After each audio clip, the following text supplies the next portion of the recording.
पर मिस्टर राजेश, एक बात बताऊं आपको कि आपको देखकर लगता ही नहीं बल्कि पूरा विश्वास हो जाता है कि सच्चे मायनों में अभी भी सच्चे आदमियों की कमी नहीं। दोस्त, उम्मीद अभी जिंदा है, उम्मीद अभी जिंदा है। तो जैसा कि हम मानते हैं कि सच्चाई अभी भी शेष है, भले ही सच्चों की संख्या कम हो, ईमानदारों की संख्या कम हो, पर सच्चाई अभी भी जिंदा है। तो ये पहली लघु कथा ये संकेत दे रही थी। अब दूसरी लघु कथा है यादें। आप लोग देख रहे होंगे, मुझे कोई कमेंट कर दे, वो नेट प्रॉब्लम के कारण कट गया था, फिर जोड़ा हूँ। यादें, बात तब की है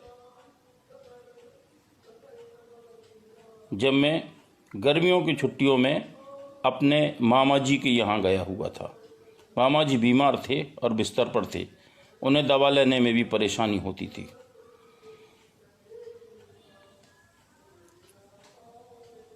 उनका बेटा कहता है, पापा आपसे कुछ नहीं बनता है, दवा भी नहीं पी पा रहे हैं और चम्मच में भरी सारी दवा भी आपने फैला दी, ऐसा कैसे चलेगा। मामा जी के जवान बेटे ने बिस्तर पर लेटे हुए अपने 70 वर्षीय रिटायर्ड बाप अर्थात मामा जी को डपटते हुए कहा। हाँ बेटा, दिक्कत तो है, बुदबुदाते हुए मामा जी बोले। लगता है कि धीरे धीरे पापा की याददाश्त जा रही है, धीरे से मामा जी के बेटे ने अपनी पत्नी की ओर मुखातिब होते हुए कहा। पर यह बेटे का भ्रम था। पिता मतलब मामा जी को गुजरे वक्त के सारे वाकया याद थे। वे बेटे के बचपन के दिनों में पहुंच गए। बेटा अब उन्हें एक नन्हे बालक के रूप में दिखाई दे रहा था, उनके सामने था और 3 पहिए की साइकिल चलाने की कोशिश कर रहा था। पापा पापा, मुझसे नहीं बनेगी यह साइकिल चलाती, मैं तो बार बार गिर जाता हूँ, बेटे ने तुतलाते हुए कहा। नहीं बेटा, ज़रूर बनेगी, क्यों नहीं बनेगी। अरे मेरा बेटा स्ट्रांग है, वो सब कुछ कर सकता है। और मेरा बेटा ना केवल एक दिन साइकिल के साथ मोटरसाइकिल कार चलाएगा, बल्कि बल्कि बल्कि बड़ा होकर वह मेरा सहारा भी बनेगा। यादों की परतें खुलते ही मामा जी यानी बेटे के पिता की आंखें भर आईं। वे वर्तमान में वापस लौट आए और हिम्मत जुटाकर खुद का सहारा खुद बनने की तैयारी करने लगे। मुझे ममेरे भाई का अपने पिता यानी कि मामा जी के प्रति यह रवैया बहुत दुख हो रहा था और लग रहा था कि काश मेरा बुढ़ापा ना आए तो कितना अच्छा हो। तो एक ये हकीकत कहती है कि बुजुर्गों की समाज में क्या स्थिति है और कैसे माता पिता की उपेक्षा होने लगती है जब वो वृद्धावस्था में पहुंच जाते हैं। खैर, एक चिंतन है ये। तीसरी जो लघु कथा है वो उसका शीर्षक है सिपाही। इसमें मैं ये कहने की कोशिश करता हूँ, क्या कहा है ये तो आप देखेंगे ही, लेकिन वर्तमान में जो कोरोना काल में हमें बहुत सारे परिदृश्य दिखाई दिए, उसी में से एक परिदृश्य मैं आपके सामने उपस्थित कर रहा हूँ और आप स्वयं ही देखें कि मैं क्या कहना चाहता हूँ। अनिल भाई, आजकल दिखते नहीं हो, कहाँ बिजी रहते हो। अरे राकेश, नौकरी की ड्यूटी में लगा रहता हूँ। अरे तो इसका मतलब क्या हम नौकरी नहीं कर रहे। अरे ऐसी बात नहीं, आप भी कर रहे हैं, पर ऑफिस की बाबूगिरी और पुलिस के सिपाही की नौकरी में बहुत अंतर है। क्या मतलब? मतलब यह है कि इस समय हम इमरजेंसी सेवा में लगे हुए हैं। हमारी ज़रा सी लापरवाही से देश और लोगों के लिए जान के लाले पड़ सकते हैं। अरे अनिल, बहाना बनाकर तुम क्यों नहीं अपनी छुट्टी ले लेते और ऐश करते हो? क्यों दिन रात खपे रहते हो ड्यूटी में? नहीं जी, यह मुसीबत का काल है, तो क्या ऐसे में हमें अपनी पूरी जिम्मेदारी के साथ ड्यूटी से न्याय नहीं करना चाहिए? अरे छोड़ो तुम भी, अब तुम भी मुझे ज्ञान बांटने लगे। नहीं भाई, इसमें ज्ञान की क्या बात है, मैं तो अपने दिल की आवाज़ कह रहा हूँ। दो दोस्त मोबाइल पर ये बातें कर ही रहे थे कि तभी सड़क पर दो मोटरसाइकिलें ज़बरदस्त ढंग से एक दूसरे से भिड़ गईं। दोनों गाड़ियों के सवार छिटक कर दूर जा गिरे। एक तो जो अधिक घायल नहीं हुआ था तत्काल खड़ा हो गया, पर दूसरा जो बहुत घायल हुआ था वह अचेत हो चुका था। तत्काल ही एम्बुलेंस को बुलाकर ड्यूटी पर तैनात सिपाही अनिल उसे अस्पताल लेकर पहुंचा। उसकी जांच करते ही डॉक्टर ने कहा कि घायल को लाने में अगर थोड़ी सी देर और हो गई होती तो उसे बचाना मुश्किल होता। घायल विवेक के पर्स में रखे आधार कार्ड से उसके पेरेंट्स का कॉन्टैक्ट नंबर लेकर जब पेरेंट्स को बुलाया गया और उसके पिता आए तो अनिल ने पाया कि विवेक तो उसके उसी दोस्त राकेश का ही बेटा है जो कुछ देर पहले ही उसे मोबाइल से अपनी ड्यूटी से बचने के उपाय बता रहा था। सच्चाई जानकर राकेश अनिल से आंखें मिलाने की भी हिम्मत नहीं कर पा रहा था। वह बगलें झांकने लगा था। मनोज जैन मधुर जी जुड़ गए हैं, मेरे छोटे भाई, बहुत अच्छे गीतकार, मैं उनके गीतों को बहुत पसंद करता हूँ। मीनू पांडे जी तो जुड़ी हुई हैं और भी साथी जुड़ गए हैं। मैं सब का स्वागत अभिनंदन करता हूँ और बाद में टिप्पणियों उनकी जो टिप्पणियाँ हैं तो उनका जवाब दे करके मैं उनका फिर से एक बार अभिनंदन करूँगा। रोजी रोटी। पापा, अपनी सब्जी क्यों कम बिकती है? मैं समसामयिक लघु कथाएं ज़्यादा लिखने की कोशिश करता हूं, तो अभी कोरोना काल में भी कुछ लिखी हैं, ये भी उसी से प्रभावित है। क्योंकि रचनाकार और विशेषकर लघु कथाकार अगर अपने देश काल की परिस्थितियों से अपने समय से अनजान होकर के लिखेगा तो उसकी लघु कथाएं समाज के लिए सही दिशा नहीं दे पाएंगी, वो समाज के लिए उतनी उपयोगी से नहीं होंगी, वो बैकडेट की हो जाएंगी। तो रोजी रोटी।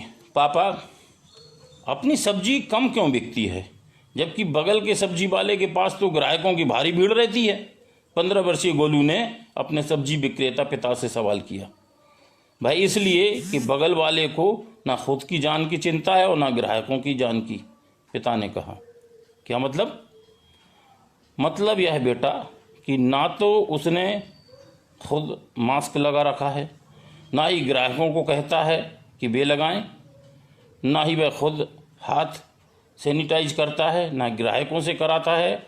ग्राहक भीड़ लगाए खड़े हैं पर वह उनसे आपसी दूरी बनाए रखने के लिए भी नहीं कह रहा है, जबकि इन सारी बातों का पालन बहुत ज़रूरी है और हम इन सारी बातों का पालन कराते हैं। अच्छा, इसीलिए ग्राहक आसानी देखकर उसके यहाँ टूटे पड़ते हैं? हाँ बेटा, यही कारण है, क्योंकि उन्हें हमारे यहाँ परेशानी सी महसूस होती है।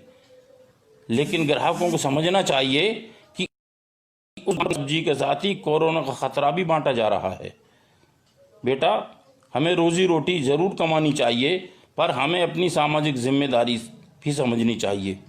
आज के इस परेशानी वाले दौर में हम सबका यह फर्ज भी तो है। इस पर बेटा यह बात अच्छी तरह से समझ चुका था कि आदमी को न केवल अपने फ़ायदे की ही बात सोचनी चाहिए, बल्कि रोजी रोटी के साथ कुछ देश और समाज के लिए भी सोचना चाहिए।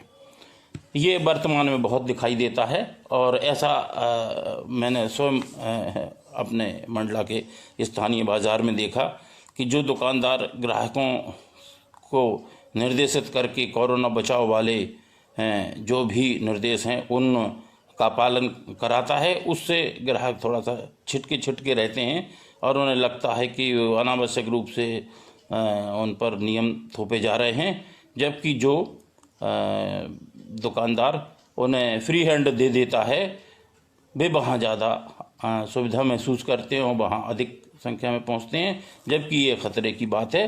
तो ये लघु कथा यही कहती है कि हमें कहीं ना कहीं से अपनी रोजी रोटी के साथ में सामाजिक जिम्मेदारी, जो सामाजिक सरोकार हैं, कुछ हमारे नैतिक दायित्व हैं, कुछ जो समाज के हित की बातें हैं, उन पर भी हमें ध्यान देना चाहिए। और यदि यह होने लगे तो जो व्यापक रूप से मिलावटी सामग्री आती है, नकली सामग्री आती है, और बहुत बार तो जहरीली सामग्री भी बाज़ार में आ जाती है, इन सब से हमें मुक्ति मिल सकती है। तो ये छोटी सी लघु कथा बहुत कुछ कहने की कोशिश करती है। और जैसा कि मैंने आपको बताया कि लघु कथा कम से कम शब्दों में बहुत बड़ा संदेश दे देती है, और संदेश से अधिक वो चिंतन देती है, कहीं पिन पॉइंट भी करती है, और चिंतन करने के साथ ही सोचने के लिए एक दिशा देती है व्यक्ति को। केवल लघु कथा से तो एक आपको सूत्र मिलेगा, लेकिन चिंतन आपका स्वयं का जागृत होता है, और वो चिंतन ही एक दिशा देता है। तो मैं मानता हूं कि इस समय लघु कथा का जो व्यापक रूप से आंदोलन चल रहा है, आप देखें कि हर साहित्यिक पत्र पत्रिका में, समाचार पत्र में, साहित्यिक पृष्ठ पर लघु कथा का होना एक आज अनिवार्य सा हो गया है।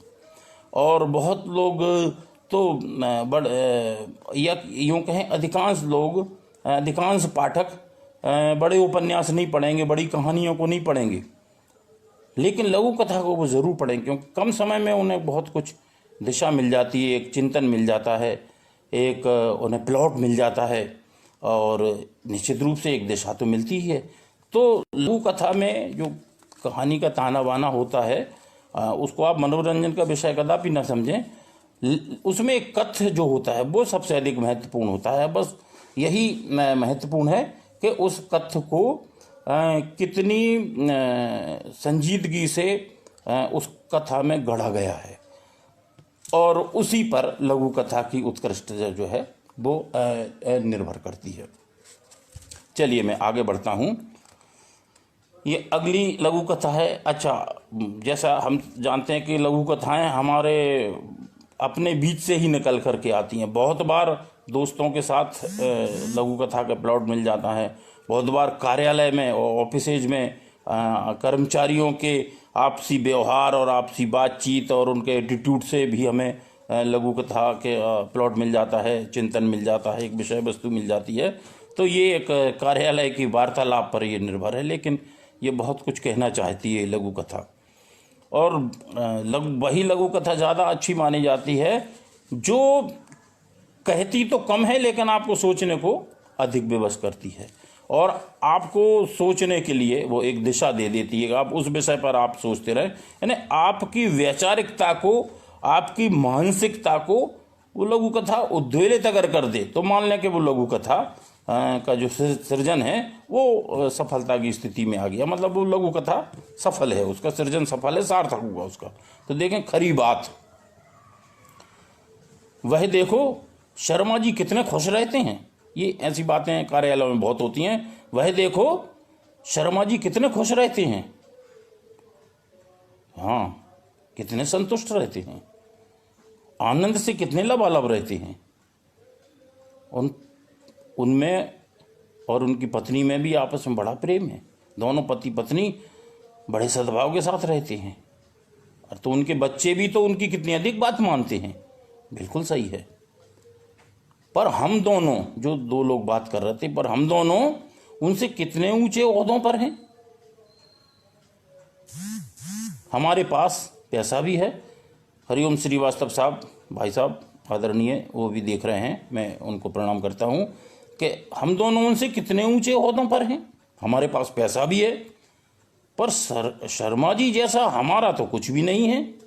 क्यों ना उपाध्याय जी? आपने बिल्कुल ठीक कहा वर्मा जी। तो आखिर ऐसा क्यों?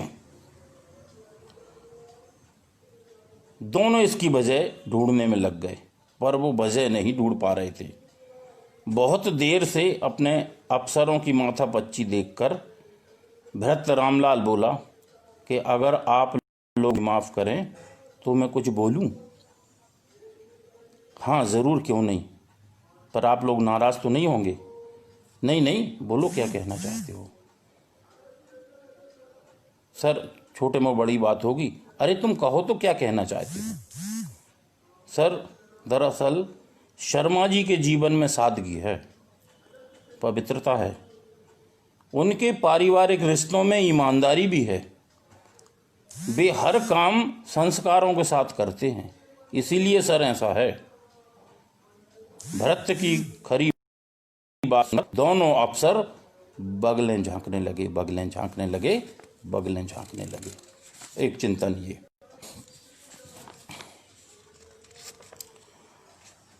बड़प्पन। नगर के सिद्ध स्थल हनुमान मंदिर में लक्ष्मण प्रसाद पहुंचे और प्रार्थना करने लगे। देखिए, नाम पर भी आप थोड़ा ध्यान दीजिए कि नगर के सिद्ध स्थल हनुमान मंदिर में लक्ष्मण प्रसाद पहुंचे और प्रार्थना करने लगे कि हे भगवान, कल का केस मैं ही जीतूं, इतनी दया ज़रूर करना। कि हे भगवान, कल का केस मैं ही जीतूं, इतनी दया ज़रूर करना, नहीं तो मैं कहीं का नहीं रहूँगा। मेरी सारी दौलत मेरे सबसे बड़े दुश्मन के पास चली जाएगी।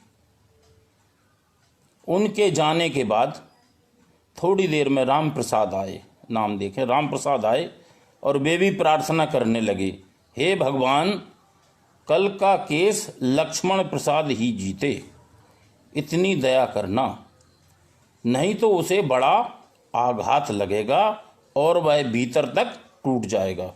मुझे कुछ नहीं चाहिए, मुझे केवल आपकी कृपा की ज़रूरत है। जैसे ही राम प्रसाद मंदिर से बाहर निकले, वैसे ही मंदिर के महंत उनसे बोले कि राम प्रसाद जी, आप केस में खुद की हार और अपने छोटे भाई की कामना कर रहे हैं, जबकि वह तो आपको आपका दुश्मन मानता है। क्या आप यह नहीं जानते? जी महंत जी, बिल्कुल जानता हूं।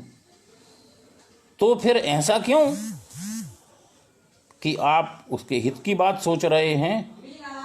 वह इसलिए क्योंकि मैं बड़ा हूं। तो बड़े के साथ क्या बड़प्पन नहीं होना चाहिए? राम प्रसाद ने दृढ़ता से जवाब के साथ महंत से सवाल भी कर दिया। तो बड़े के साथ क्या बड़प्पन नहीं होना चाहिए? राम प्रसाद ने दृढ़ता से जवाब के साथ महंत से सवाल भी कर दिया। महंत जी अब निरुत्तर थे। संगम त्रिपाठी जी, मनोज जैन जी बराबर जुड़े हुए हैं, मीनू जी जुड़ी हुई हैं। मैं सबको धन्यवाद देता हूँ, सबका अभिनंदन करता हूँ। तो एक ये चिंतन के जो बड़प्पन शब्द है, वो अगर बड़े के साथ नहीं है तो फिर उसका बड़ा होना निरर्थक है। प्रायः हम देखते हैं कि बहन भाइयों में ज़मीन जायदाद को लेकर के बड़ी कलह हो जाती है और कोर्ट कचहरी की स्थिति बनती है। तो मैं सोचता हूँ कि छोटा न सही, लेकिन अगर बड़े होने के साथ ही बड़प्पन का भाव भी रखे तो इस तरह की विसंगतियाँ कम देखने को मिलेगी। इस तरह से ये जो परिवार में, खानदान में, वंश में, कुटुंब में जो बिखराव की स्थिति दिखती है वो शायद ना हो। लेकिन ये आज की विडंबना है कि धीरे धीरे समाज के बीच से बड़प्पन गायब होता जा रहा है। तो वही बात हो गई कि बड़ा हुआ तो क्या हुआ, जैसे पेड़ खजूर, पंछी को छाया नहीं, फल लागे अति दूर। तो मैं मानता हूँ कि बड़े के साथ में बड़प्पन भी होना चाहिए। आशा शैली जी को मैं प्रणाम करता हूँ, वो बड़े सुप्रसिद्ध रचनाकार हैं, कवित्री हैं, पत्रिका का संपादन भी करती हैं। तो यह लघु कथा मेरी यह कह रही थी। अब मैं एक और लघु कथा लेता हूँ, और सामाजिक लघु कथा ही है, पारिवारिक भी उसको काफ़ी कुछ आप कह सकते हैं। समय भी मेरा समाप्ति पर आ रहा है। इस लघु कथा का शीर्षक है फर्क। ये हमें दिखाई देता है, और मैं भूमिका नहीं बांधना चाहता, क्योंकि देखिए थोड़ा सा अगर कहूँ तो यही कहूँगा कि समाज में हमें ये दिखाई देता है कि अगर हम बेटी की शादी कर रहे हैं तो हम दहेज को कोसने लगते हैं, लेकिन बेटे की शादी जब हम करते हैं तब ये भूल जाते हैं कि दहेज बुरी चीज़ है। इसी तरह से अगर हमारी बेटी हमारे पास में हैं तो हम उसको बहुत अधिक स्नेह देंगे, आराम की स्थिति देंगे, लेकिन बहू के साथ हमारा रवैया दूसरा हो जाता है। तब हम ये नहीं सोचते हैं कि ये भी तो किसी की बेटी है इत्यादि। तो फ़र्क, यही फ़र्क हम बताना चाह रहे हैं कि रमा बहन नहीं देती, कहाँ व्यस्त रहती हैं। कि रमा बहन आजकल आप दिखाई नहीं देती, कहाँ व्यस्त रहती हैं। अरे उमा बहन, बात यह है कि मेरी बेटी 1 माह के लिए मायके आई हुई है, तो उसी के साथ कंपनी बनी रहती है, इसलिए समय नहीं मिलता। 1 माह के लिए, पूरे 1 माह के लिए? हाँ। अरे बेटियां ससुराल में पिसती रहती हैं, तो उन्हें आराम की जरूरत भी तो होती है, और वह केवल उन्हें मायके में ही संभव है। ये देखिए, दृष्टिकोण देखिए, और वह केवल मायके में ही संभव है। और आपकी बहू निशा, अरे वह तो 1 नंबर की कामचोर है। आपकी बहू निशा, अरे वह तो 1 नंबर की कामचोर है। मतलब जब देखो तब वो थकावट का रोना रोकर बिस्तर की ओर दौड़ती है। अच्छा, पर मैं उसको जरा भी मनमानी नहीं करने देती, क्योंकि बहुओं को जिसने भी सिर पर बिठाया उसे अंत में पछताना ही पड़ता है। तो ये रमा की ये बातें सुनकर बेटी व बहू के बीच का जो कपटी फर्क था वो आंसू बहाने लगा। तो एक ये दृष्टिकोण, और वास्तव में समाज डबल स्टैंडर्ड के कारण ही विसंगतियों की स्थिति में है। दोहरा आचरण कि हम अलग अलग समय अलग अलग सिद्धांत अपनाते हैं, अलग अलग चिंतन अपनाते हैं, अलग अलग जीवन शैली अपनाते हैं, अलग अलग आचरण अपनाते हैं। बेटी के साथ अलग, बहू के साथ अलग। इसी तरह से बेटे की शादी में अलग दृष्टिकोण, बहू की शादी में अलग दृष्टिकोण। तो यदि ये एक रूपता की स्थिति बन जाए और हमारे जो आदर्श हैं उनमें एक वास्तविक रूप से सद्भाव की स्थिति पैदा हो जाए, तो अवश्य ही समाज में और बेहतरी आ सकती है। और मैं मानता हूँ कि लघु कथा का जो सृजन इस समय हो रहा है, और बहुत से अच्छे लघु कथाकार देश भर में समर्पित होकर के कार्य कर रहे हैं, वास्तव में वो लघु कथा का सृजन महज एक साहित्यिक विधा को आगे बढ़ाने का कार्य नहीं है, बल्कि लघु कथा के माध्यम से एक समाज सुधार का आंदोलन भी चल रहा है। क्योंकि वर्तमान में जो लघु कथाएं हमें देखने को मिलती हैं वो सब समसामयिक विषयों पर आधारित होती हैं, समाज में जो कुछ घटित हो रहा है। और इसीलिए लघु कथाकार बड़ा संजीदगी से परिपूर्ण होना चाहिए। उसका जो सामाजिक निरीक्षण, परीक्षण, विश्लेषण का जो दायरा है वो बड़ा व्यापक होना चाहिए।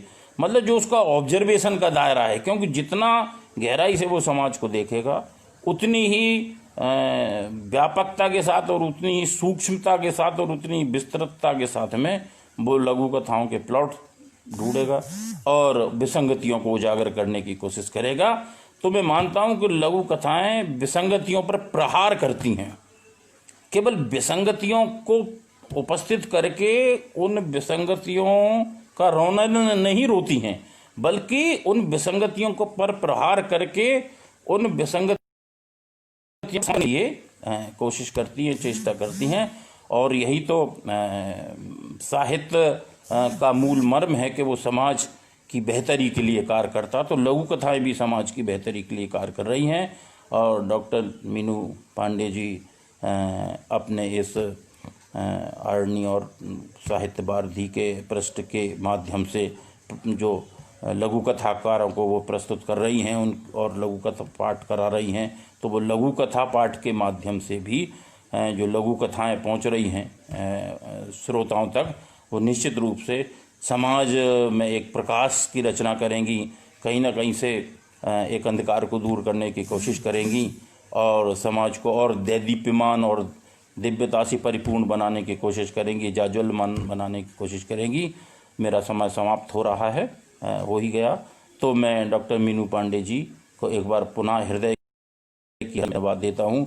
कल उनका बड़ा अच्छा, मुकेश जी के श्रद्धांजलि का बड़ा अच्छा लाइव प्रोग्राम था, बहुत आनंद आया, मैंने भी भाग लिया। तो मैं एक बार जो श्रोता जुड़े हैं और टिप्पणियों के माध्यम से मेरा उत्साहवर्धन कर रहे हैं, मैं उनको बार बार नमन कहता हूँ, उनके प्रति धन्यवाद ज्ञापित करता हूँ और मैं उनके प्रति आभार अभिव्यक्त करते हुए अपनी बात समाप्त करता हूँ। बहुत बहुत नमस्कार, बहुत बहुत धन्यवाद।